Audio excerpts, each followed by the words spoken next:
نحمده ونصلي ونسلم على رسوله النبي الكريم وعلى آله وأصحابه أجمعين. اللهم صل على سيدنا ومولانا محمد وعلى آل سيدنا ومولانا محمد وبارك وسلم صلاة وسلاما كثيرا كثيرا. توفیق الہی اپنے مرشد پاک کی برکت سے عشاء کی اس نشست میں فضائل ایمان کا درس چل رہا ہے. اللہ تعالیٰ اس درس کی برکت سے ہمارے ایمان کی حفاظت فرمائے اور موت تک قبر تک اللہ ہمارے ایمان کو سلامت رکھے. سعادت مندی کی علامات پر بات چل رہی تھی. حضرت ابو علی جوزانی رحمۃ اللہ علیہ فرماتے ہیں کہ بندے کی نیک بختی کی علامت یہ ہے کہ اس پر اللہ اور اس کے رسول صلی اللہ علیہ وسلم کی اطاعت آسان ہو جائے. بندے کی نیک بختی کی علامت کہ یہ بندہ جو ہے اللہ کا نیک بندہ ہے. اس بندے کی جو قسمت ہے وہ اچھی ہے. اچھی قسمت ہونے کی علامت وقت کہتے ہیں انسان کی قسمت کو. تو نیک بختی اچھی قسمت ہونے کی علامت. آج یہ سمجھتے ہیں کہ مال زیادہ ہو تو اچھی قسمت ہے، بڑا مکان ہو تو اچھی قسمت ہے، بڑا کاروبار ہو تو اچھی قسمت ہے. لیکن یہاں نیک بختی کی علامت یہ بیان فرماتے ہیں کہ اس پر اللہ اور اس کے رسول صلی اللہ علیہ وسلم کی اطاعت آسان ہو جائے. کیونکہ زندگی کا جو مقصد ہے وہ اللہ تعالیٰ کی اطاعت اور بندگی ہے. انسان اس دنیا میں جو آیا ہے وہ کسی عیش و مستی کے لیے نہیں آیا، مال و دولت کے جمع کرنے کے لیے نہیں آیا. یہاں آنے کا تو ایک ہی مقصد ہے کہ اللہ تعالیٰ کی عبدیت کے حق کو ادا کرے، اس کی اطاعت کے حق کو ادا کرے. اور جس کی طبیعت اللہ تعالیٰ کی اطاعت سے مانوس ہو جائے، اللہ تعالیٰ کی اطاعت جس کے لیے آسان ہو جائے، تو یہ علامت ہے کہ یہ نیک بخت آدمی ہے، نیک بخت آدمی ہے. لیکن وہ طبیعت کا مانوس ہونا یا طبیعت پر اللہ کی اطاعت کا آسان ہو جانا، اس کے لیے محنت کی ضرورت ہوتی ہے. خود بخود ایسا نہیں ہوتا کہ آدمی کی طبیعت مانوس بھی ہو جائے، آدمی کی طبیعت پر نیکی آسان بھی ہو جائے. نہیں، نیکی کا کرنا مشکل ہے، طبیعت پر بھاری ہے، طبیعت پر گراں ہے. کیونکہ رکاوٹ اندر نفس جو ہے وہ موجود ہے، اندر سے نفس رکاوٹ ڈالتا ہے. اب جس چیز کے اندر نفس رکاوٹ ڈالتا ہے وہ چیز انسان کے لیے مشکل ہو جاتی ہے. اور ظاہر ہے کہ نیکی جو ہے، اس نیکی کا نفس کے اوپر ایک بوجھ ہے. انسان کا جو نفس ہے یہ لذت اور شہوت کا طالب ہے کہ جس کام کے اندر اس کو لذت آئے، جس میں مزہ آئے، جہاں سے اس کی شہوت پوری ہو، تو یہ نفس اس چیز کا طالب ہے کہ اسے لذت اور شہوت کا مزہ آنا چاہیے. اور جب آدمی اس کے خلاف کرتا ہے، اللہ کی اطاعت کرتا ہے، یا جن کاموں کے اندر اسے لذت اور مزہ آتا ہے، مثلا نفس نے کہا کہ کسی کو دیکھ لے، کسی کو گھور لے، کسی کو تک لے. اب کسی کو دیکھنے میں، گھورنے میں، تکنے میں نفس کی لذت اور مزہ ہے، اور اللہ کا حکم ہے کہ نہ دیکھ. یغضوا من ابصارہم، اپنی نظر کو نیچا رکھ. اب اس نظر کو نیچا رکھنے میں، نظر کو جھکانے میں مشقت ہے، تکلیف ہے. جو آدمی اس تکلیف کو برداشت کرے گا اللہ اس کو اطاعت کی لذت اور حلاوت عطا کر دے گا. اور جو آدمی اپنے نفس پر اس طرح کی چوٹیں مارتا رہے گا، اس کی خواہشات کو پامال کرتا رہے گا، تو آہستہ آہستہ اس کی خواہشات کمزور ہونے لگیں گی، نفس کی خواہشات کمزور ہونے لگیں گی اور نیکی کو غلبہ آنے لگے گا۔ لیکن وہ نیکی کو غلبہ کب آئے گا؟ کہ جب اس کی لذات اور شہوات کو پامال کیا جائے۔ یہ نہیں کہ اس کی آبیاری کی جائے کہ جو نفس نے کہا وہ کام کر لیا، جس کو کہا گھور لو تو گھور لیا، جھوٹ بول لو تو جھوٹ بول لیا، دھوکہ دینا ہے تو دھوکہ دے دیا، ملاوٹ کرنی ہے تو ملاوٹ کر لی۔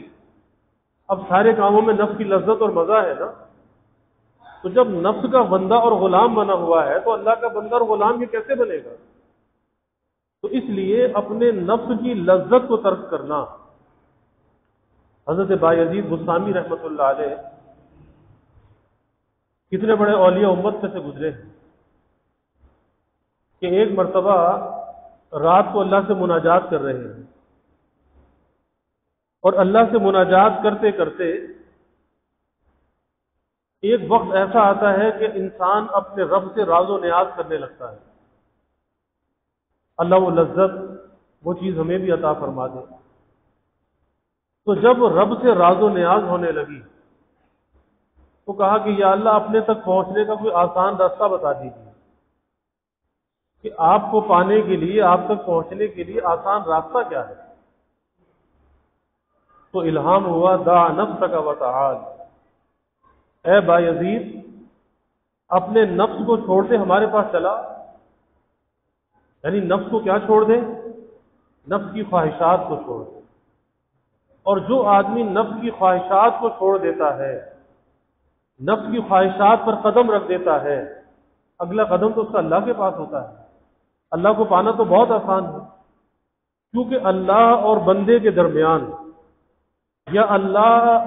اور اللہ کی اطاعت اور بندے کے درمیان جو چیز رکاوٹ بنتی ہے وہ نفس کی خواہشات بنتی ہے، یہ نفس رکاوٹ بنتا ہے۔ تو جب اس خواہشات کو پامال کرنے والا بن جائے، اور یہ کوئی ایک دو دن کا کام نہیں ہے، آدمی سوچتا ہے شاید ایک دو دن کے بعد بس یہ نفس قابو میں آ جائے گا، نہیں، یہ نفس جو ہے، انسان کا نفس، یہ موت تک مزاحمت کرتا ہے، یہ موت تک پیچھے لگا رہتا ہے، یہ انسان کی گھات میں لگا ہوا ہے، یہ موت تک پیچھا نہیں چھوڑتا۔ اور جہاں انسان اس کی نگرانی سے غافل ہوتا ہے وہیں پر یہ ڈسنے کے لیے تیار ہوتا ہے، جہاں یہ غافل ہوا نہیں وہاں اس نے ڈسا نہیں۔ تو اللہ اور بندے کے درمیان، اور اللہ کی اطاعت اور بندے کے درمیان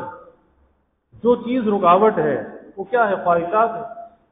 خواہشات نفسانی، خواہشات شہوانی، یہ رکاوٹ ہے۔ اب اس رکاوٹ کو دور کون کرے گا؟ ظاہر ہے وہ رکاوٹ ہماری جانب سے، اللہ کی جانب سے نہیں، وہ رکاوٹ ہماری جانب سے ہے۔ تو اس رکاوٹ کو دور بھی ہمیں کرنا ہے، اور اس رکاوٹ کو دور کرنے کے لیے کوشش اور سعی بھی ہم نے کرنی ہے۔ اب ہم کوشش اور سعی تو کرتے نہیں ہیں،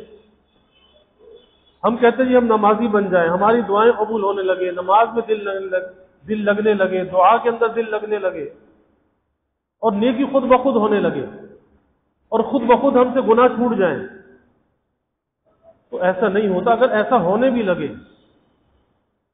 تو پھر اجر و ثواب کس بات کا؟ اگر ایسا ہی آدمی کو ریموٹ کنٹرول بنا دیا جائے، بالکل اس کو جو ہے اس طرح سے چلنے لگے کہ وہ بالکل ہی سب کام خود بخود ہونے لگے، تو پھر انسان کو اجر و ثواب کس بات کا ملے؟ اجر و ثواب اسی بات کا تو ہے کہ اس کے اندر رکاوٹ ہے، اندر سے مخالفت پیدا ہوتی ہے، شیطان بھی بہکاتا ہے، نفس بھی بہکاتا ہے، یہ دونوں کا مقابلہ کرتا ہے۔ تو اصل اجر و ثواب جو ملتا ہے اس مقابلہ کرنے کا ملتا ہے، کہ اتنی رکاوٹیں موجود پھر یہ نماز پڑھتا ہے، اتنی رکاوٹیں موجود پھر یہ اپنی نگاہ کو بچا لیتا ہے، پھر یہ گناہ سے اپنے آپ کو بچاتا ہے، لذات و شہوات سے اپنے آپ کو بچاتا ہے۔ تو اسی بچانے پر تو اللہ تعالیٰ کا قرب ہے، اور کس چیز پر ہے؟ اگر یہ چیز ختم ہو جائے تو پھر ظاہر ہے کہ انسان کیا فرشتہ بننا چاہتا ہے؟ تو ٹھیک ہے، فرشتے بھی اللہ تعالیٰ کی مخلوق ہیں، اور فرشتے ایسی مخلوق ہیں کہ جو معصوم بھی ہیں، اور وہ نیکی کے اندر بھی لگے ہوئے ہیں، کہ اللہ نے فرشتے کو جس کام پر لگا دیا وہ لگا ہوا ہے، اور کبھی فرشتہ اس کے خلاف نہیں کرتا۔ لیکن فرشتے کے لیے کوئی اجر و ثواب نہیں ہے، فرشتے کے لیے درجات کی بلندی نہیں ہے، کیونکہ اس کے اندر اس کے خلاف کا وہ تقاضا موجود نہیں ہے، بس جس کام پہ لگا دیا وہ لگا ہوا ہے۔ جیسے کوئی روبوٹ ہوتا ہے نا، اس روبوٹ کو کسی کام پہ لگا دیتے وہی کام وہ کرتا رہتا ہے، جو فیڈ کر دیا وہ کام کر رہا ہے بس، اب اس کے خلاف وہ کچھ بھی نہیں کرے گا کیونکہ اس کی اپنی مرضی کوئی نہیں ہے۔ تو فرشتہ اللہ کی ایک نورانی مخلوق ہے، لیکن ان کے اندر مخالفت کا کوئی تقاضا موجود نہیں ہے، اندر سے کوئی رکاوٹ نہیں ہے۔ تو انسان کو جو اللہ نے بنایا ہے اس کے اندر خیر اور شر کے تقاضے رکھے ہیں، اس کے اندر اللہ نے ایسی رکاوٹیں رکھی ہے کہ اندر سے رکاوٹ ہے، نفس کی، باہر سے شیطان کی، ماحول کی، ہر طرف رکاوٹ ہی رکاوٹ ہے۔ اب ایسی رکاوٹوں کا جب مقابلہ کرتا ہے تو اللہ کے تعلق میں، اس کی نسبت میں، اس کی معرفت میں یہ ترقی کرتا ہے، اور ترقی کا راستہ اس کے علاوہ ہے نہیں۔ کوئی آدمی چاہے کہ ترقی کیسے کرے، یہی تو ترقی ہے۔ اور میرے حضرت والد صاحب رحمۃ اللہ علیہ ایک بات فرماتے تھے کہ جہاں رکاوٹیں زیادہ ہوں، جیسے آج کے زمانے میں کہتے ہیں کہ بڑی بے حیائی ہے، بہت فحاشی ہے، بہت بریانی ہے، رکاوٹیں بہت زیادہ ہیں، کیسے آدمی نیک بنے، کیسے نیکی پر چلے، ہر طرف رکاوٹیں ہی رکاوٹیں ہیں۔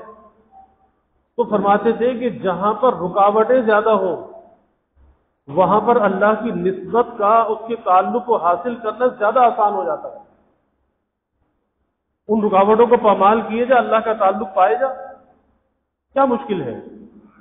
کہ جہاں اس نے سڑک پر اپنی نظر کو بچا لیا، نظر کو جھکا لیا، کیا ملا؟ اللہ کا تعلق ملا، اللہ کی رضا ملی،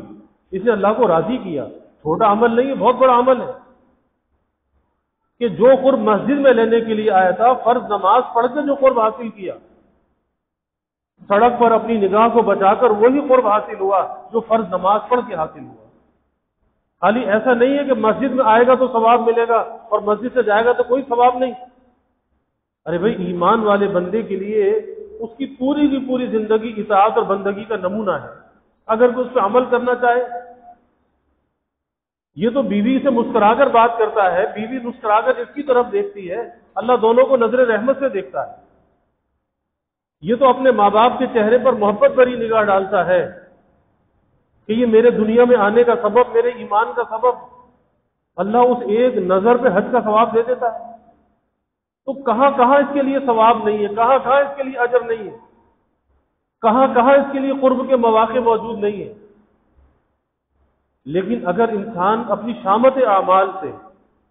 اپنے کو ان سعادتوں سے محروم کرے تو پھر ظاہر ہے کہ وہ اپنے کو سعید بنانا نہیں چاہتا، اپنے کو شقی بنانا چاہتا ہے کہ تیرے تو چاروں طرف سعادت ہی سعادت موجود ہے،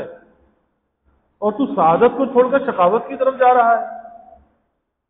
تیرے لیے ہر جگہ پر اجر و ثواب اللہ نے رکھا ہے کہ گھر پر بیوی بچوں پر خرچ کرتا ہے، اللہ صدقے سے زیادہ خرچ کرنے کا ثواب دے دیتا ہے، حالانکہ اپنی ضروریات میں خرچ کر رہا ہے، بیوی بچوں کی ضروریات میں خرچ کر رہا ہے، اس پر اللہ تعالیٰ صدقے سے بڑھ کے ثواب عطا کر دیتا ہے، اپنے راستے میں خرچ کرنے سے زیادہ اللہ ثواب دے دیتا ہے۔ اللہ کتنا بندے پہ مہربان ہے۔ تو وہ تو ہمیں دینا چاہتے ہیں، معاف کرنا چاہتے ہیں، بخشنا چاہتے ہیں، لیکن ہم خود نہیں چاہتے، ہم اپنے کو محروم کرنا چاہتے ہیں۔ ان کی عطا کا دروازہ تو کھلا ہوا ہے،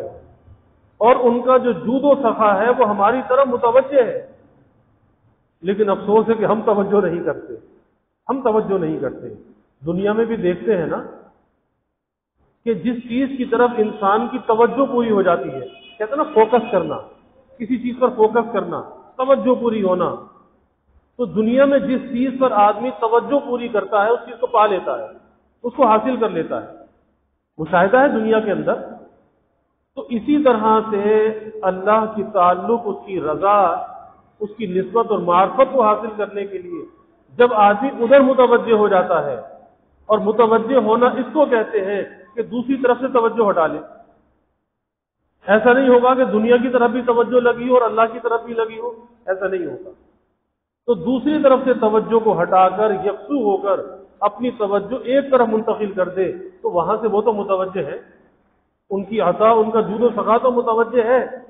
بس یہاں سے جب ذرا سی توجہ ہوگی ان کا فضل متوجہ ہو جائے گا اور سب کچھ بندے کو عطا ہو جائے گا۔ اسی لیے شیخ سعدی رحمۃ اللہ علیہ فرماتے ہیں کہ اللہ کے دربار میں سب کچھ ہے، اللہ کے دربار میں سب کچھ ہے، لیکن ایک چیز کی کمی ہے، اور وہ کس چیز کی کمی ہے؟ وہ اس چیز کی کمی ہے کہ بندہ اللہ کے دربار میں اپنی عجز کو، اپنی محتاجگی کو، اپنی زاری کو، اپنے تذلل کو، اپنی ذلت کو اللہ کے دربار میں لے کے چلا جائے، کیونکہ بڑائی پسند نہیں ہے، بندے کی ذلت اور زاری پسند ہے، بندے کا تذلل پسند ہے، بڑا بننا پسند نہیں ہے، چھوٹا بننا پسند ہے، کہ چھوٹا بن کر عاجزی کے ساتھ، انکساری کے ساتھ ان کے دربار میں چلا جائے۔ کہتے پھر اللہ کے دربار میں جو کچھ ہے سب بندے کے لیے ہے، پھر جو چاہے وہاں سے لے آئے، وہ سب تیرے لیے ہے، لیکن جو چیز اللہ مانگتا ہے، جو چیز اللہ کے دربار میں نہیں ہے، وہ چیز لے کے تو اللہ کے دربار میں چلا جائے، پھر اللہ کے دربار میں سب کچھ ہے۔ تو بایزید بستامی رحمۃ اللہ علیہ کو کیا جواب ملا؟ دع نفسک وتعال، اے بایزید اپنے نفس کو چھوڑ دے، ہمارے پاس چلا، ایک قدم اپنے نفس پر رکھ دے۔ نفس پر رکھنے کا مطلب کیا؟ نفس کی چاہتوں پر ایک قدم رکھ دے، اگلا قدم تو پھر اللہ کے پاس ہوگا۔ اور اللہ قرآن میں کہتا ہے نحن اقرب الیہ من حبل الورید، اللہ کہتا ہے ہم تمہاری رگ جان سے زیادہ تمہارے قریب ہے۔ انسان کی شہ رگ ہے نا، شہ رگ، اللہ کہتا ہے میں تو اس سے زیادہ تمہارے قریب ہوں، تو دور کون ہے؟ اللہ ہم سے دور نہیں ہے، دور تو ہم ہیں، اور ہم کس وجہ سے دور ہیں؟ اپنے گناہوں کی وجہ سے، نافرمانیوں کی وجہ سے ہم اللہ سے دور ہیں، اللہ تو ہم سے قریب ہے، کیونکہ گناہ کے اندر، اللہ کی نافرمانی کے اندر یہ اثر ہے، یہ تاثیر ہے کہ وہ بندے کو اپنے رب سے، مالک اور خالق سے دور کر دیتی ہے۔ آپ دیکھ لیں کہ اگر بیٹا باپ کو ناراض کر دے تو دلوں میں ایک حجاب سا آ جاتا ہے جب تک کہ معافی نہ مانگے، اور دوری کا احساس ہونے لگتا ہے، اندر سے طبیعت بے چین ہوتی ہے، ایک گھٹن کی کیفیت ہوتی ہے، کس لیے کہ صرف باپ کو ناراض کر کے اس بیٹے کا سکون چلا جاتا ہے، اب اندر سے بے چین ہے، پریشان ہے، اسے دوری کا احساس ہو رہا ہے۔ اور جہاں اس نے معافی مانگی اور باپ نے کہا اچھا بیٹا میں نے معاف کر دیا، کوئی بات نہیں، فوراً وہ دوری قربت کے اندر بدل جاتی ہے، قربت کا احساس ہونے لگتا ہے، وہ حجاب اور رکاوٹیں دور ہو جاتی ہیں۔ اسی طرح سے جب بندہ اپنے رب کو ناراض کرتا ہے تو دوریاں بڑھ جاتی ہیں۔ دوریاں بڑھنے کا مطلب کیا؟ حجابات بڑھ جاتے ہیں، رکاوٹیں بڑھ جاتی ہیں، اور جس گھڑی بندہ اللہ سے معافی مانگتا ہے، اللہ جیسے معاف کرتا ہے، وہ رکاوٹ دور ہو جاتی ہے اور وہ دوری نزدیکی کے اندر بدل جاتی ہے۔ توبہ کس چیز کو کہتے ہیں؟ ارے بھائی توبہ اسی کو تو کہتے ہیں نا کہ توبہ انسان کی دوری کو نزدیکی کے اندر بدل دیتی ہے، بس توبہ اس کا نام ہے۔ تو کون نہیں چاہتا کہ وہ اپنے رب سے قریب ہو جائے، رب کی دوری کو ختم کر لے؟ اس کا راستہ تو بہت آسان ہے کہ ہم گنہگار ہیں، خطا کار ہیں، ہم کوئی نیک اور پارسا نہیں ہے، اور نہ ہمیں اپنی نیکی اور پارسائی کا دعوے دار ہونا چاہیے، اپنے کو خطا کار اور گنہگار سمجھنا چاہیے، اور اپنی خطا اور گناہ کو لے کر اللہ کے دربار میں جا کر اللہ سے معافی مانگنی چاہیے۔ اور یہ نہیں کہ ایک دفعہ مانگ لی بس کافی ہو گئی، نہیں، بار بار مانگنی چاہیے، بار بار مانگنی چاہیے، کیونکہ بار بار ہم سے خطا ہوتی ہے، بار بار ہم اللہ کے حکموں کو توڑتے ہیں، تو بار بار اس دوری کو نزدیکی سے بدلتے رہنا چاہیے، بدلتے رہنا چاہیے۔ اور جو نیکی کے کرنے میں جہاں رکاوٹ محسوس ہوتی ہے، نفس رکاوٹ بنتا ہے، اس رکاوٹ کا مقابلہ مخالفت سے کرنا چاہیے۔ یہ کہتا ہے کہ نہیں ابھی تو فجر میں بہت دیر ہے، اور ابھی تو اذان ہوئی ہے، ابھی دکان سے اٹھ کے کہاں جائے گا؟ اب یہ کیا ہے؟ رکاوٹ آ رہی ہے اندر سے نا، رکاوٹ۔ اب اس رکاوٹ کا مقابلہ اس کی مخالفت سے کرنا چاہیے، ہمت سے کرنا چاہیے کہ بھئی دکان بعد میں ہے، مسجد پہلے ہے، اللہ کا فرض پہلے ہے۔ جب اللہ کے فرض کی ادائیگی کا وقت آ گیا، اب دکان کو چھوڑ کے اللہ کے گھر کی طرف چل پڑ۔ اگر ایسا نہیں کیا تو کیا ہوگا؟ نفس تجھ پر غالب آ جائے گا، خواہشات تجھ پر غالب آ جائیں گی، دکان تجھے زیادہ محبوب ہو جائے گی، اللہ کا حکم تجھے زیادہ محبوب نہیں ہوگا، تو یہ بہت بڑے خسارے کی بات ہے۔ ام المومنین سیدہ عائشہ صدیقہ رضی اللہ عنہا فرماتی ہیں کہ اللہ کے حبیب صلی اللہ علیہ وسلم گھر میں تشریف فرما ہوتے ہیں، اور ہمارے ساتھ بیٹھے ہوتے، تشریف فرما ہوتے اور ہماری دل جوئی کی باتیں فرما رہے ہوتے،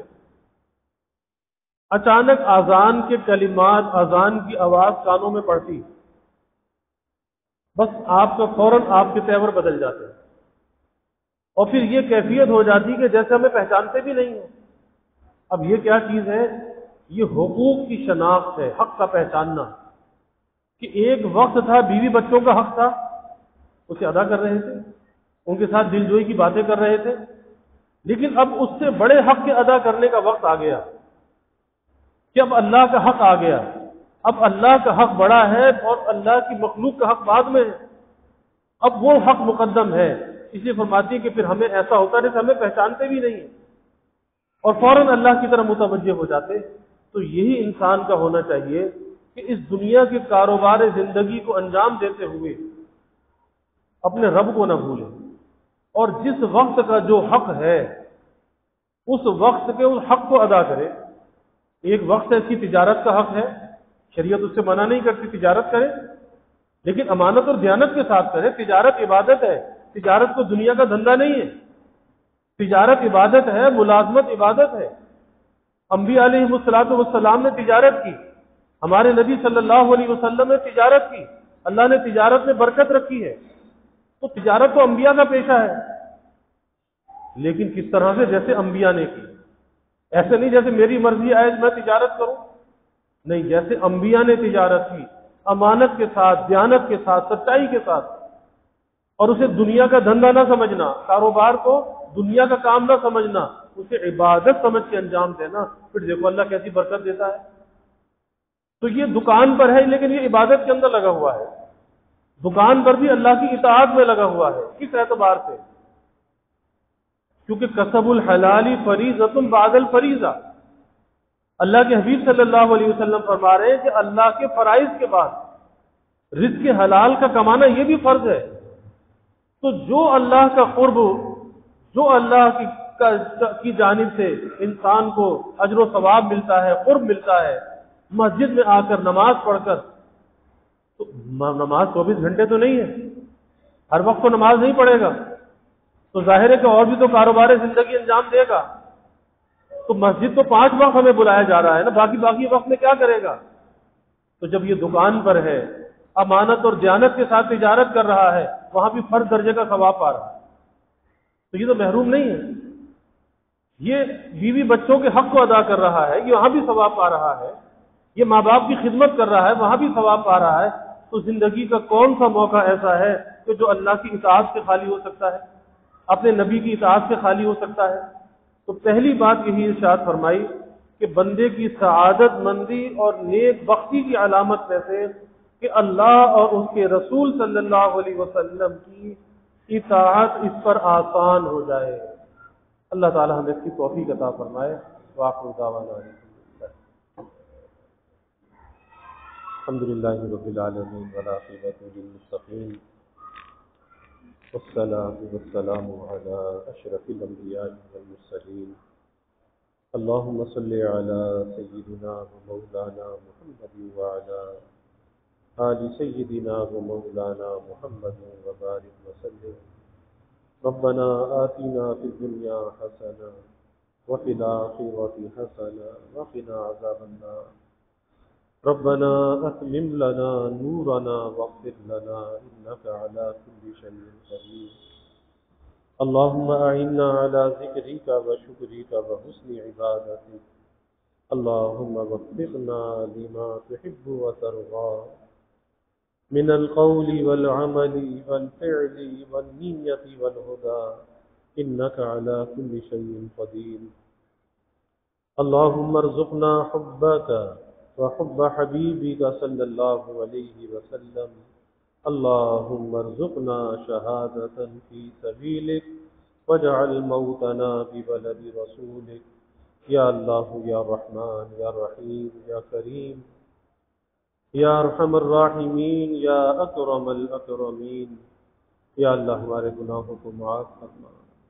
یا اللہ ہماری خطایا سے درگزر فرما، یا اللہ اپنی محبت معرفت عطا فرما، اپنی رضا والی زندگی یا اللہ نصیب فرما، رضا والے کاموں کی یا اللہ توفیق عطا فرما، اپنی مرضیات پہ چلنا آسان فرما، ہر نیکی کا کرنا یا اللہ آسان فرما، ہر گناہ سے بچنا یا اللہ آسان فرما، نیکی کی رغبت یا اللہ ہمارے دلوں میں پیدا فرما، گناہوں کی نفرت یا اللہ ہمارے دلوں میں پیدا فرما، یا اللہ اپنے مطیع و فرمانبردار بندوں میں شامل فرما، یا اللہ نیکی سے ہماری طبیعتوں کو مانوس فرما، یا اللہ گناہوں کی نفرت ہمارے دلوں میں ڈال دے، یا اللہ اپنی مدد اپنی نصرت کو شامل حال فرما، یا اللہ بغیر تیری مدد کے نہ ہم کوئی نیکی کر سکتے ہیں نہ گناہ سے بچ سکتے ہیں، یا اللہ قدم قدم پر تیری مدد کے محتاج ہیں، یا اللہ اپنی مدد ہمارے شامل حال فرما، ہمیں بے یار و مددگار نہ فرما، یا اللہ ظاہری باطنی ہر قسمی ترقیات عطا فرما، سب کے دلوں کے نیک ارادوں کو تمناؤں کو یا اللہ غیب پورا فرما، سب کی حاجات کو پورا فرما، پریشانیوں کو دور فرما، بیماریوں سے یا اللہ حفاظت فرما، ہر ناگہانی بلا اور مصیبت سے یا اللہ حفاظت فرما، زمینی آسمانی آفات سے یا اللہ حفاظت فرما، موذی امراض سے یا اللہ حفاظت فرما، یا اللہ سب کے علم میں عمل میں رزق میں خوب خیر و برکت فرما، ابواب رزق یا اللہ کشادہ فرما، رزق حلال عطا فرما، آسان عطا فرما، برکت والا عطا فرما، یا اللہ رزق ظاہر بھی عطا فرما، رزق باطن بھی عطا فرما، نیکی اور طاعت کا رزق عطا فرما، اپنی محبت اور معرفت کا رزق عطا فرما، یا اللہ کبھی کسی کو مخلوق کا محتاج نہ بنا، ہمیشہ اپنے در کا سائل اور بھکاری بنا، اپنے در کا منگتا اور سوالی بنا، یا اللہ اپنے غیر سے ہماری امیدوں کو قطع فرما، اپنی ذات عالی کا یقین ہمارے دلوں میں پیدا فرما، ہر امید کو اپنی ذات سے وابستہ کرنے والا بنا، یا اللہ ایمان کی ترقی اعضاء کی سلامتی عطا فرما، ہر محتاجی معذوری سے یا اللہ ہماری حفاظت فرما، یا اللہ ہمارے ملک پر اپنی رحمتوں کا نزول فرما، اس ملک کو امن کا سلامتی کا گہوارہ بنا، ہر قسمی انتشار سے افتراق سے اس ملک کی حفاظت فرما، اس ملک میں رہنے والوں کی حفاظت فرما، یا اللہ اس ملک میں معاشی معاشرتی اخلاقی اور سیاسی استحکام عطا فرما، یا اللہ ہر قسمی بد امنی بے چینی بے سکونی کو یا اللہ دور فرما، یا اللہ تا قیام قیامت اس ملک کی حفاظت فرما، اس ملک میں رہنے والوں کی حفاظت فرما، یا اللہ مہنگائی کے گرانی کے عذاب سے نجات عطا فرما، سب کے گزر بسر کو آسان فرما، سب کے سفید پوشی کے بھرم کو قائم فرما، کسی کو مخلوق کے آگے رسوا نہ فرما، مخلوق کے آگے سوال کی ذلت سے بچا، عزت آبرو والی زندگی عطا فرما، ستاری والی زندگی عطا فرما، اپنی تائید اور نصرت کو یا اللہ شامل حال فرما، یا اللہ سب کے گھروں میں نعمتیں راحتیں برکتیں عطا فرما، یا اللہ ہر دکھ کو ہر غم کو ہر پریشانی کو دور فرما، گھروں کے ماحول کو جنت کا نمونہ بنا، آپس میں محبت الفت پیدا فرما، نفرت کو عداوت کو یا اللہ دور فرما، سب کی اولادوں کو یا اللہ نیک صالح بنا، آنکھوں کی ٹھنڈک بنا، والدین کے لیے راحت کا ذریعہ بنا، اولاد کا مستقبل یا اللہ تابناک بنا، والدین کو اولاد کی خوشیاں دیکھنا نصیب فرما، یا اللہ جو بے اولاد ہے نیک صالح اولاد عطا فرما، جو با اولاد ہے یا اللہ ان کی اولاد کو آنکھوں کی ٹھنڈک بنا، جو اولاد نرینہ چاہتے ہیں یا اللہ نیک صالح بیٹے عطا فرما، جو بچے بچیاں یا اللہ بے نکاحے بیٹھے ہیں یا اللہ ان کے لیے نباہ والے رشتے عطا فرما، تمام والدین کو اس فریضے سے سبکدوش فرما، والدین کی آنکھوں کو ٹھنڈک اور راحت عطا فرما، یا اللہ ہماری اس مسجد کی توسیع و تعمیر کے مرحلے کو آسان فرما، دار القرآن کا قیام آسان فرما، یا اللہ اسے مرکز ہدایت بنا، یہاں سے دین کے فیضان کو قرآن کے فیضان کو سارے عالم میں جاری و ساری فرما، یا اللہ اس کی ہر ضرورت کو از غیب پورا فرما، اس کے مغربی سمت کے مکانات کا حصول بھی آسان فرما، یا اللہ اس کی ادائیگی کا بھی غیب سے انتظام فرما، یا اللہ اپنے مخلص بندوں کے قلوب کو متوجہ فرما، یا اللہ جو بھی اس کے معاونین ہیں، خادمین ہیں، تعاون کرنے والے، خدمت کرنے والے، یا اللہ انہیں دنیا آخرت میں بہترین جزا عطا فرما، ان کی نسلوں کو بھی شاد و آباد فرما۔ یا اللہ حجاج کرام حج کے مناسک ادا کر رہے ہیں، اے اللہ آج وقوف عرفہ ادا کیا، یا اللہ سب کے وقوف عرفہ کو قبول فرما، حج مقبول حج مبرور عطا فرما۔ یا اللہ اس حج کو زندگیوں کے بدلنے کا ذریعہ بنا، سعادت کا ذریعہ بنا، اس کی برکات کو یا اللہ ساری امت میں جاری و ساری فرما۔ بقیہ مناسک حج بھی یا اللہ آسان فرما، سب کو وہاں کی برکات سے یا اللہ مالا مال فرما، سب کی واپسیوں کو یا اللہ آسان فرما، حج مقبول حج مبرور عطا فرما۔ یا اللہ یہ ذی الحجہ کے ایام اس کی برکات ہمیں نصیب فرما، یا اللہ ایام تشریق کی برکات نصیب فرما،